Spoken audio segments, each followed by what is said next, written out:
மேகலாக்கா வீடு வாங்குறீங்க வாங்கியாச்சா? எப்போ பார்த்தாலும் கடை ஃபுல்லாக கஸ்டமராகவே இருக்கிறாங்க, பிஸியாகவே இருக்கீங்க. நான் வீடு வாங்குறேன்னு இந்த கஸ்டமரை வச்சு வார காசு வச்சு வீடு என்ன கார் எல்லாமே வாங்கிடலாம். ஏப்பா இப்படி எல்லாம் பண்றீங்க? நிறைய பேர் அப்படிதான் நினைக்கிறீங்க.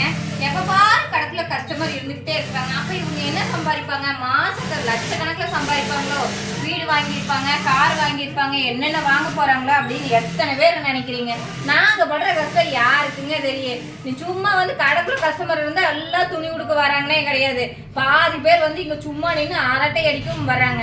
நீ யாராவது வந்து கடையில எப்ப பாரு 4-5 கஸ்டமர் நிக்கிறாங்க, நீ நிறைய சம்பாதிக்கிறீங்கன்னு சொல்லி பாருங்க. ஏமா நீங்க தானே இந்த மாதிரி ஒரு வீடியோ கேட்டீங்க, உங்களோட கண்டென்ட் தான் எடுத்து ஸ்டேட்டஸ் வைங்க. நாளையிலேருந்து டெய்லரை பார்த்து யாரும் கேட்கக்கூடாது, எதுக்கு கடைக்குள்ள இத்தனை கஸ்டமர் இருக்கிறாங்க, நீங்க எவ்வளவு சம்பாதிக்கிறீங்க, ஜாலியா இருக்கிறேன்னு.